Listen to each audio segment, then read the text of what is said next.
Stephanie, I pause looking at the notes, and I've read over these multiple times, but every time I read that your ex did not just post pictures, he created hundreds of websites of her just to get back at you. Yes. Just weekly, there was new websites, daily. With explicit pictures? Yes. Yes. At one website had 18 photos of me. 8 of them that I took myself and 10 that I didn't even know existed. Were you able to contact internet servers? I contacted some of the websites with just automatic generated replies. And it just so happens that 2 years ago, almost 2 years ago, I was in Carrie's office crying, and she helped me get a lot of the stuff removed. And I went into like a panic mode. I collapsed at work. Same thing, I wrote my own suicide note. I couldn't take it anymore. There was just so much to deal with. And I had like my clients calling me saying that they've seen things. I had to tell everybody in my office. Like it destroyed my whole life. So in this situation, Carrie, who has liability? I mean, is it the company that puts up the website? And this is how tech savvy I am not. I don't even know who you'd call for something like this to get help, other than someone like yourself, an attorney who's been through this. Okay, who has liability? Well, definitely the offender. But, you know, we need to be looking at the online service providers, the web companies that host these, the social media companies. You know, we need them to be part of the solutions, the entities that have a lot of power. Mm-hmm. That's the problem. The laws are not caught up with the technology. And these social media providers are not, apparently, in all cases, ready to respond. Because they get caught up in this as well. Caitlin, your pictures ended up not through an ex-boyfriend, but some other way. How did they end up on?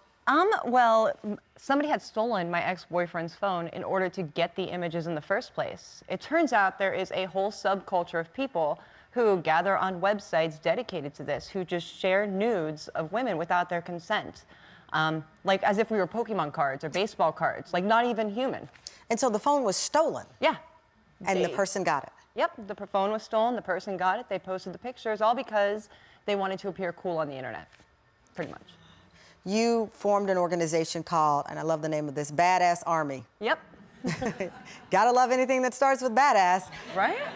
But how does the Badass Army work at getting control of this problem?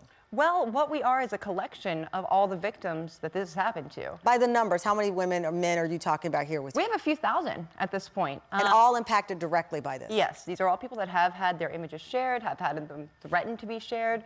You know, they're concerned about this. It's something important to them. And what we do is we work with all of those victims to arm them with the tech knowledge they need in order to fight back as much as they can. They can collect evidence, they can get their images down. They also know that their rights, what their rights are legally. So can you civilly sue? I mean, if you know it's your ex-boyfriend, Carrie, can you sue them civilly?